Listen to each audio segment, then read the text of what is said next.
If I gave a fuck what y'all think I would be doing this?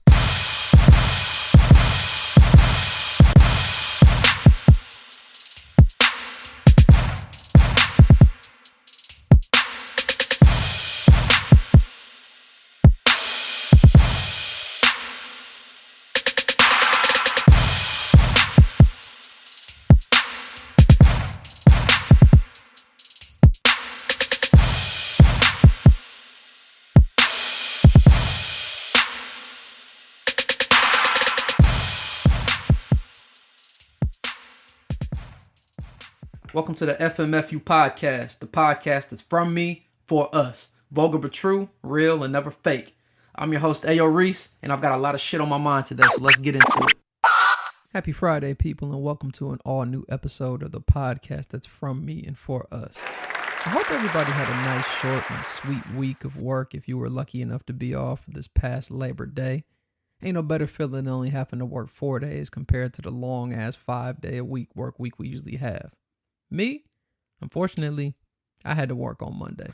So of course it sucked and I would have rather been knocked the fuck out in my bed. But on the flip side, the day actually went by kind of fast, so it wasn't too terrible.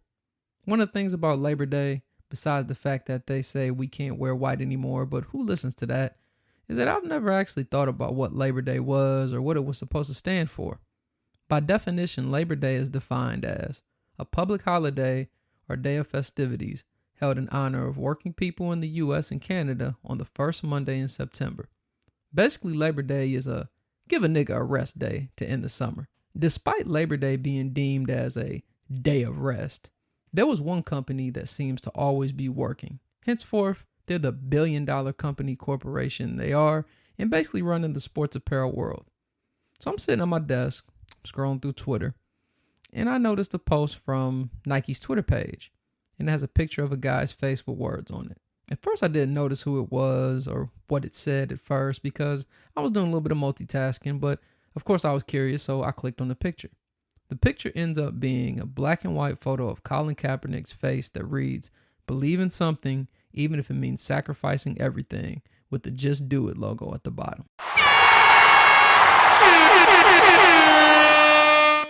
What was going on was that Nike was making their announcement to the world that Colin Kaepernick would be serving as one of the faces of the company's 30th anniversary of the Just Do It campaign. This comes as a huge surprise to me, but only because in my eyes it somewhat came out of nowhere. However, if we dial it back for a bit, it shouldn't have been a surprise because they've always done a lot to show major support of their athletes of color fighting injustices or fighting for change. The company has always rebelled against what the majority would consider the norm, and they've done the things that are right. By doing the right thing, they make their own statement and staples in history to continue moving the needle forward. Think about it. This goes all the way back to 1985 when they had to deal with the NBA banning Air Jordans because they didn't fit the colorway dress code on how the NBA wanted to enforce it. Nike took the liberty and paid the $5,000 a game fine that was given to Michael Jordan to help popularize the shoe. Today, Nike now has a jersey partnership deal with the NBA, and what was just announced as recent as last week, the NBA has lifted the sneaker color restrictions for the 2018-2019 season, and that's something that's been done in the first time in NBA history. Basically, niggas can wear any color shoes they want at any point in the season. We've seen most players come out in some fresh kicks and some being very expressive of their thoughts and ideas, but talk about, giving players a sense of their own identity based on their shoes. I mean, that just shows that Nike and the NBA, they care about their players' individuality, and that's just fucking great. As I've said, like with the Michael Jordan example, Nike has always cared about individuality and the rights of their players. Think about with LeBron's 15th signature shoe, the gold equality being etched on the back because of everything that was going on. No matter what race you are, what color you are, or what religion, we're all equal. The equality shoe that was designed, they ended up getting selected to be placed in the National Museum of African American History in D.C. only a week after LeBron opened up his I Promise school in Akron. Nike's done more than just for LeBron and Michael Jordan.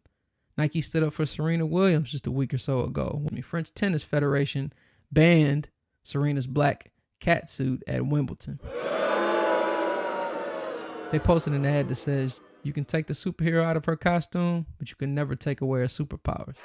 Which, by the way, what I really didn't like about that shit, I think honestly they were only saying that because Serena is thick as fuck. Like, if she was like a fucking pencil, like, it probably wouldn't have been that big of a deal because it might have been a black cat suit or whatever, but it wasn't really for fashion. It was really to help with her blood circulation while she was on the court. So, of course, Nike, they're backing their athletes.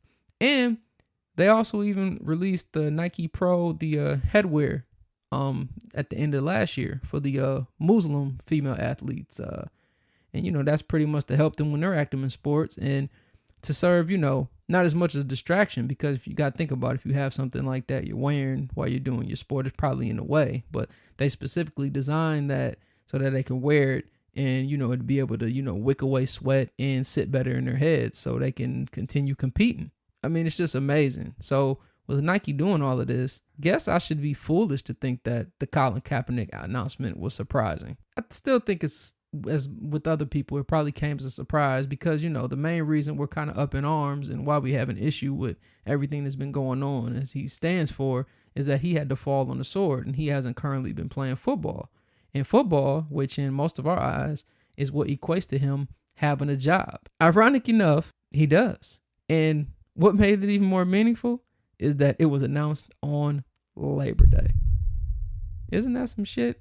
Being reported that Nike actually kept Colin Kaepernick on their endorsement roster since signing him in 2011. And even though they didn't use him for any commercials or anything like that for the last 2 years because he wasn't on the team, he was still getting paid from that deal.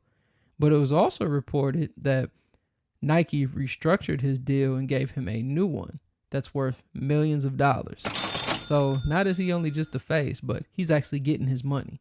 I think I posted one day, I didn't talk about this on the pod because I've just kind of been back from my hiatus, but I know I posted one day somewhere and I had said like, LeBron opening the I Promise school was probably one of the most unreal feelings like of my life, because it was just something that like I really got like butterflies reading about, because I felt it was something out of a movie and it was just really something that was just too good to be true, but it was actually happening. And I can say that less than a month later, I feel this exact same way whenever I read exactly how everything went down with Nike and Colin Kaepernick. The shit is just fucking amazing. I mean, he took a stand, took a knee for what is right and didn't care about the consequences because he was doing the right thing. I'm not saying that he's a Martin Luther King or Rosa Parks, but that's pretty much what they did for us. They didn't just go with what was deemed as the norm. They did for what was right to fight for us. And at the end of the day, all we can do in life is try to do the right thing. And he has done that. And for that, he has been rewarded by the biggest sports conglomerate in the world.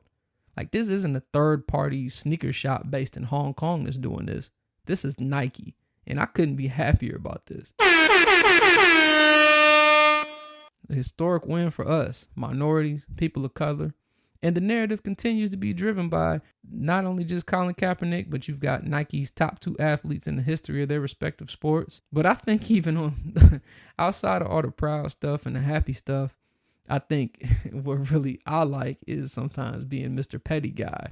So what makes this situation even crazier to me and makes me continue to smile in the NFL's face is that this announcement was done during kickoff week of the NFL season.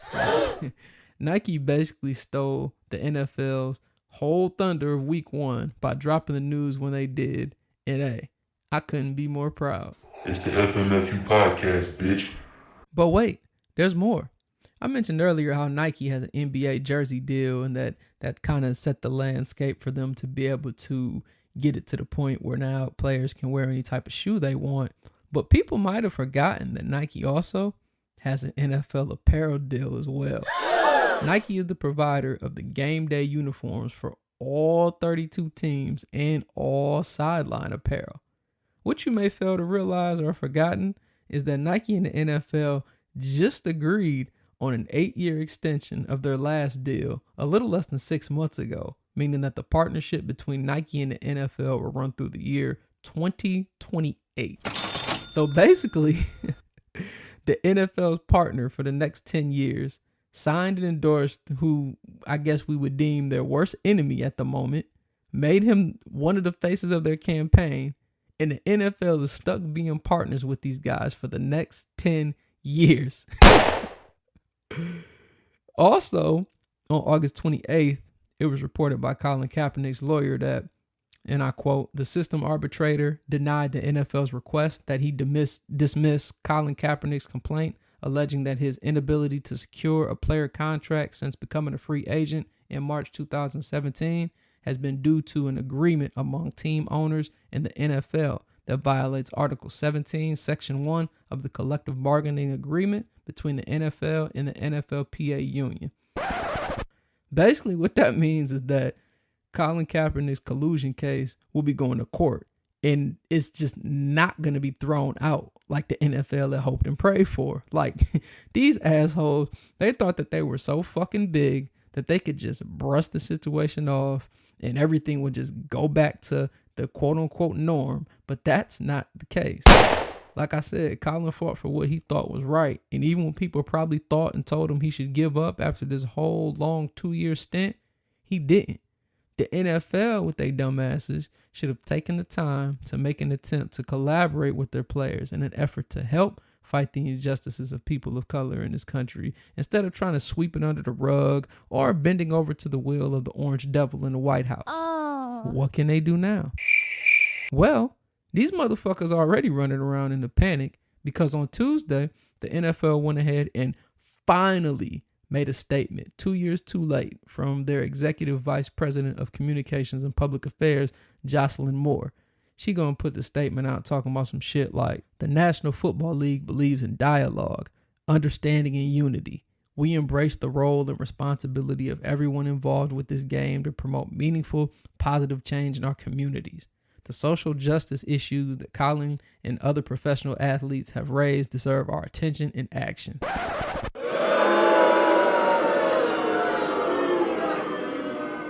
That sounds all fine and dandy, but let's just keep it real. These assholes are only making their statement now because they are partners with Nike. Now, Nike didn't give permission to sign Kaepernick. They did it on their own will. So it isn't like that the NFL is in bed with Nike or Nike's like in bed with the NFL trying to make some shit happen. No, it ain't none of that. Nike does their own thing. So they're in a bind, the NFL is, because they can't diss Nike because they're inked for another 10 years. And they have no power or no jurisdiction to tell Nike what athletes they can or cannot sign. The idiots who are so much for the flag are put in so much of a fucking bind. They really don't know what to do. Like, they really don't. Like, they don't want to ban the nigger-hating football league because, you know, they love it and they love Donald Dump. But at the same time, they don't want to see a big Nike swoosh on their favorite player's jersey because that swoosh in their eyes is from a company who represents a guy who doesn't respect their flag or doesn't respect the military. Nike even debuted the Colin Kaepernick Just Do It ad during the opening night of the NFL ball. Like, I swear this company is the GOAT. Like, they ain't being petty right now. But it's just, and I can't help to laugh because the shit is just, it's just so hilarious to me because it's like, if you swing that way of truly hating Colin Kaepernick because of the kneeling, isn't it in your right state of mind not to watch the NFL because they're technically partnered with Kaepernick's representative company? There's no winning for these fucking assholes. These idiots don't know what to do. And it's so fucking dumb they're even going so far to cut the Nike logos off their socks, shorts, or whatever product they own. Hell, I even saw one person burn a pair of their Nike shoes while wearing them. Yeah. Like, that's no bullshit. Like, I saw this shit on Twitter, and then I saw somebody repost a shit later on, I think, Snapchat or something. Idiots. But burning products you already purchased, how does this hurt Nike? Like, you already purchased the fucking product. Like, it makes no sense. Like, and to all the dumbasses burning your apparel, all I have to say is this: donate to someone in need. Go down to the homeless shelter. Find a veteran or the people that you think are so offended. I guarantee they're not going to be that so offended that they're not going to take that Nike hoodie you try to donate to them or them new fucking kicks. I bet you fuckers don't even burn your Jordans. You probably only burning some bullshit. But like, so you going to burn and cut up stuff because of Nike doing the right thing representing somebody who's fighting for the injustices of people of a certain race or color and not just sweeping it under the rug and ignoring it like what people tend to like to do in life because they think that that's easier and nobody wants to try to solve bigger issues. Fuck y'all. Burn this shit. Nike don't need your money. Most of you cocksucking, dump-loving dickheads never had any real Nike gear anyway. Most of the shit that was probably bought or burnt was, like I said, it wasn't on Jordans. Probably some shit on clearance or you bought from Dick's, some Air Monarchs or some dad shoes, some busted shit that got, the grass stains on the bottom that you've owned for over like 10 years because you use the same ones to cut grass in, go to casual Fridays in at work with your dusty ass. Nike always going to appeal to the youth, to the urban millennial culture. And at the end of the day, all this shit going to do is make them stronger in the long run. We already said minority is going to be the majority in less than 50 years, which I kind of think we are now, but nobody wants to admit it. So you might want to get on the right side of history for your future's sake. You think a nigga like me gonna stop copping Nike gear? I know somebody probably was like, well, I'm surprised I didn't hear anything from Trump or Dump ass. Well, yeah, Dump made some comments, but I'm not gonna entertain y'all by repeating that shit because, this is nothing these fuckers can say to get out the situation or to save face. If you truly feel how you feel about him taking a knee under your flag, then you have to ban watching the NFL as well because they partnered with the company who signed the guy who disrespected your flag. Fuck that flag. Don't pick and choose what you want to believe in. If you believe what he did was wrong, then you got to stop watching. Period. Point is, I'm going to say it here. I think this battle is officially over. And I honestly think that this was the tipping point that for anybody listening, if y'all niggas want to watch NFL games because of Nike, I don't think that'd be an issue. Nike doing a Kaepernick deal while simultaneously, they found the Air Jordan brand. They gave LeBron James a lifetime deal. They have Serena Williams, who is arguably the greatest athlete of all time, male or female. They have the NBA jersey deal. And they just signed an extension for 10 more years to have the NFL deal for the jerseys and the apparel. Having all that shit is equivalent to Thanos grabbing all 6 Infinity Stones. There's no stopping it now. And if by the grace of God, Colin Kaepernick win his collusion case against the NFL, you might as well equate that to the snap. Dread it, run from it, destiny still arrives. Last Thursday, Eminem dropped his 10th studio album, Kamikaze, and it was a major surprise because nobody had any idea that this shit was coming out. It only took me a few days to come to my conclusion compared to my normal week, and I just gotta say, I think it's great. It's refreshing. Somebody out here actually rapping, not just Gucci Gang and all that regular same bullshit. And, he's back. And he said this was an album he put out that he tried not to think too much into because I think most of his albums before, he was trying to appeal to his fans too much. So, M's on here rapping and rapping very fast. So, I think if I didn't get the word from social media that the album was good or I was seeing people snap shit, with fire marks next to it and stuff, I might have actually hard passed on the album because even though I have Eminem, I think he's top 5 on all time in my list of MCs. We all got to agree. His last 3 albums haven't really been that great. And I even keep it real with you about this. I didn't even give Revival a listen. I don't even remember when it came out. I didn't hear, maybe because I didn't hear anything about it. I don't know. You don't see people promoting CDs or anything on TV because ain't nobody going to the store to buy them no more. But, I never listened to it. So, but that's in the past. Kamikaze is here. Nothing but straight bars. And M doing what he does. Calling out what he doesn't like about the rap game today. And no subliminals. Sometimes he's saying it's not disses. He's just saying, he's just calling it for what it is. So, a lot of times it's just him being honest. But but sometimes when he's saying shit, clear as day, it's a fucking diss. So specifically, we can look at his track Not Alike. And this is a track featuring Royce da 5'9". And M basically rapped on a beat that sounded very similar to Blockboy JB's Look Alive. Well, the beat sounded the same because, it was produced by the same nigga. Take Keith, fuck these niggas up. But the beat and chorus, being catchy as it is, had a standout part in M's verse when he went ahead and took multiple shots at the other Midwest white boy rapper, Machine Gun Kelly. Now, when I heard him rapping his part and I heard him say, Machine Gun and who you are, Kelly. I thought it was like just a play on words, like R. Kelly, but he was saying like who you are, Kelly. Like I thought it was just a play on words. Like, so whether it was a diss or not, like it was creative as fuck. But of course, when I got to Twitter and then I listened to the track a second time, I realized, oh, he's coming at this guy. I don't keep up with every hip hop beef or anything like that. So, I didn't know, but I was curious about the origin because for me, not knowing anything, as I said before, it just came out of fucking nowhere, especially with M not really being like on the scene as much as he used to back like in his early years, beefing with, Jermaine Dupri and Ja Rule and them niggas like that. But so I'm like, where did this shit start? Like, what the fuck was the problem? Like, is it just like some white boy shit? Like, what is the issue? Like, dog, you a legend. Like, why you gonna come at this dude? Like, he a new cat.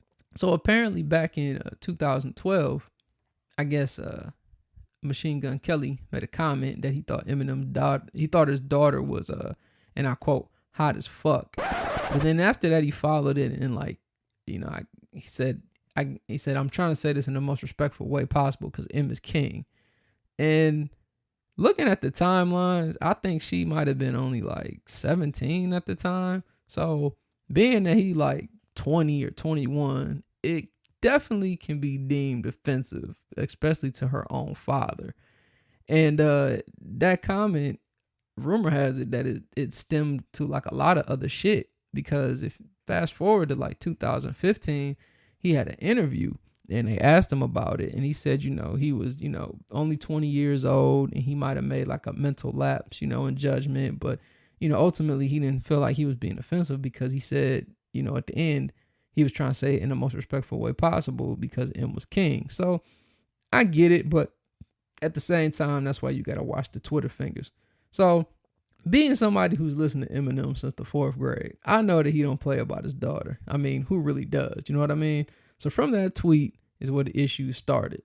And then even more word on the street because of that comment was that Eminem had MGK blackballed from not only all of the shows on his Shade 45 station, but all of Sirius XM stations. And they said that M did this shit back in the day too, when somebody tried to mix him up with cannabis, and he was saying that if some shit like that happened, or either because it did happen on a radio station, that he wasn't gonna come there. So this ain't the first time M pulled some shit like that. So because of the blackballing, I think MGK did a freestyle sometime saying like, my favorite artist used to be my artist, but I'm my favorite now or something. And then, he also shot a couple shots at M on Tech Nine's song that dropped earlier this year called No Reason. Basically said you're going to need a doctor, not one from Compton, and something. There was like a couple other things he said. So there was a couple subs here and there. So because of the subs, M felt he had to clap MGK. And, of course, I mean, you can't really fuck with M when it comes to shit like that. Like, I don't think, like, he really ain't never took a loss, like, in anything. Like, I mean, besides them albums that wasn't that good. But as far as just straight rapping, like, he undefeated. So, after that, MGK, he comes back and replies, like, the next day with a song. It's called Rap Devil. And it's pretty much a play on M's, calling himself the rap god. And I gotta be real, man. I think he held that shit down. Like, now this isn't me, no way, shape, or form, saying that, MGK is better than M, or that he burnt M, or no, I'm not biased because MGK is from Cleveland. No, I'm not saying that, even he won the beef battle. No shit like that. But what I like about it and why I say I think he held that shit down is because if you listen to the diss, he didn't back down. He came at him like on some real shit. Like, he wasn't on no sucker shit. And it was like very unique due to the fact because it was a diss where he clowned him and talked his shit and came at him. But at the same time, he was saying how he like the GOAT. Like how he's real, like he one of the best ever. And it was like, you don't really hear that too often. And I respected it a lot due to the fact that a lot of these rappers, they'll go in the booth and they beefing with somebody and they'll try to claim a rapper they have beef with, like sucks or something. Like, and we all know that, come on now, that guy don't suck. You just talking shit because you beefing with the motherfucker. You know what I mean? You trying to make him look silly. But I mean, nobody could say Nas or Jay-Z sucked when they was beefing. You know what I mean? Like, they could say that to each other, but they know they're fucking lying. They just don't like each other. And that shit don't always sit with me. Some people want it to be like, fuck it, you at war, kill that nigga, who cares, fuck that, be grimy. But me, I'm just like, nah, ultimately in life, I feel like it don't matter what it is. Keep it 1,000, bruh. So don't be on here talking about Eminem, you suck, and something when that ain't that ain't the case. Dude is a legend. So I like the fact that he said what he said, he held it down, he didn't back down, and he in a way put him in his place. Like, I'm not going front. Like, if I literally was keeping score right now, I would say it's 1-1. Like, and that's me being real. Now, at the end of the day, I think that if M don't reply, this shit'll be like forgotten about within a week. All I do because we live in a fast food style type of music nowadays, where one week something is hot, then the next week we pretty much moved on to something else. I'm definitely a victim of it. Like, I'll listen to something for like 4 or 5 days and I don't even listen to it no more. Like, and nothing really sticks, So I just think that bottom line, MGK tore that shit down. And honestly, I hope M doesn't reply and they can just leave it at a stalemate, because I think if M does reply, I don't think it's going to be good for my fellow white boy Cleveland rapper there. What's really good, though, is that new Childish Gambino video, Feels Like Summer. Childish Gambino, or legal name Donald Glover, as you might know him by from his production on Atlanta and other shows, is always putting out subtle messages and meanings in his videos that make you think. Earlier this year, the This Is America video had lots of people on the blogs trying to decipher exactly every message he was trying to present behind the video itself. Feels Like Summer is an animated video that it has a like pink color vibe sort of like background in it, like throughout the whole thing. It kind of feels like a South Beach pink type of thing. And I think it does that good because, it's always hot in Miami. But anyways, and pretty much it's like a animated figure of him walking down the street, and he pretty much sees like a lot of the artists, like a lot of the most popular artists nowadays in the industry, and they're like performing particular activities in like all in the same neighborhood, like they live in the same block or whatever. And most of the activities were relevant to like what happened to them over the summer. There was too many to name. I think it was like 60 of them all together. They had Jay-Z was on there, Diddy was on there, Drake and Future, Nicki Minaj, Travis Scott. Like, that was funny, where Nicki Minaj was building her tower and then Travis Scott is like sitting with her and he pulls the one block away and her shit crumbles down. Like, I thought that shit was hilarious, because we know what that means and we ain't gotta guess that. But there was one that for me stood out the most, and also on the blogs too, of course. But the one that stood out to me the most was the one that was Kanye. He was in tears and he was wearing a gray zip-up hoodie and a red MAGA hat. And then from behind him out the dark comes Michelle Obama to give him a hug. I felt the symbolization stood out the most because on how, in real life, Kanye probably stands out the most from any artist based on what he does and what he says. And as Snoop Dogg said in his Breakfast Club interview, Kanye needs some black women in his life. I think Michelle Obama being another Chicagoan and having such a strong, powerful voice is a very vivid symbol to that black woman's voice that Kanye needs. I think the tears also symbolize that no matter how rude or, not giving a fuck you've been all life, or how reckless you think you can be, how much ever you think you can have your free thought, as you call it, it doesn't really mean that what you say doesn't affect people. And I think that's what the tears symbolize. I think it also symbolizes that he's realizing that too, because it seems like Kanye is making his apology tour right now.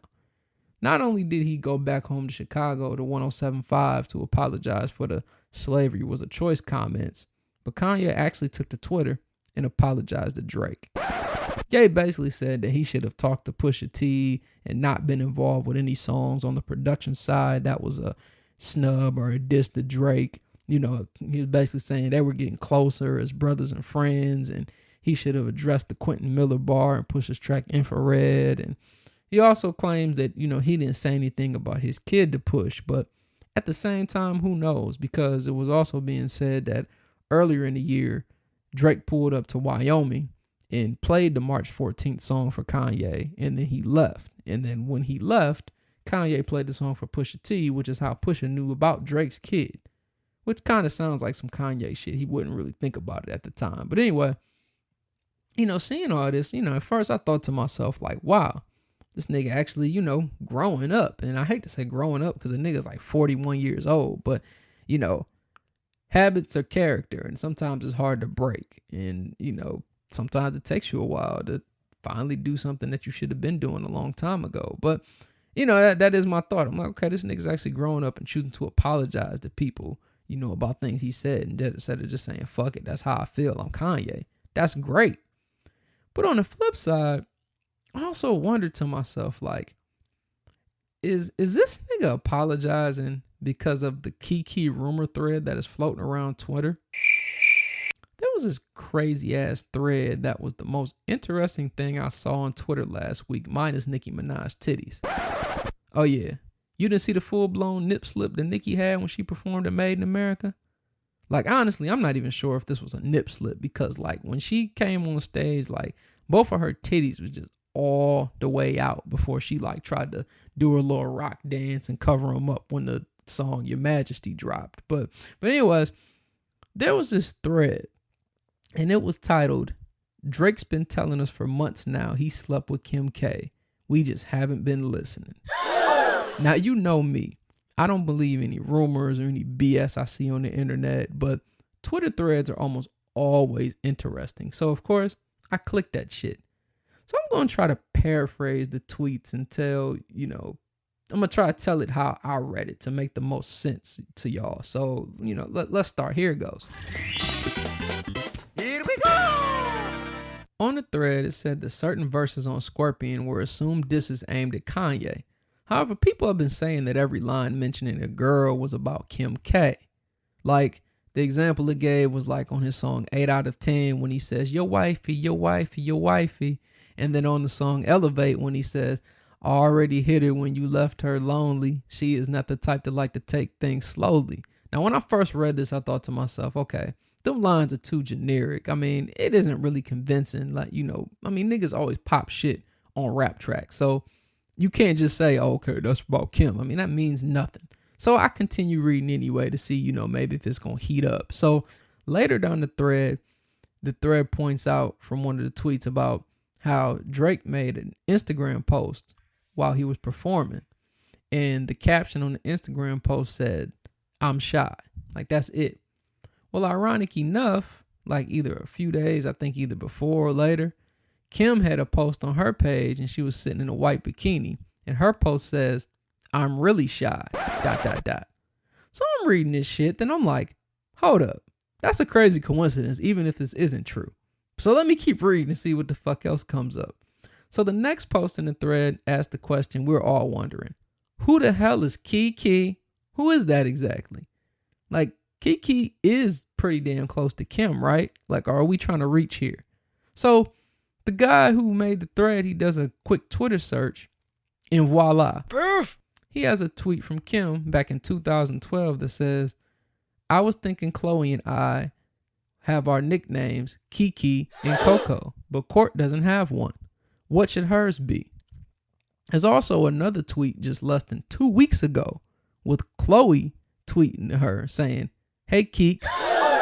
Like, yo, Buddy on this thread should be a motherfucking PI because this next shit really threw me off. So the next thing he posts is the KKW, which I'm assuming is keeping up.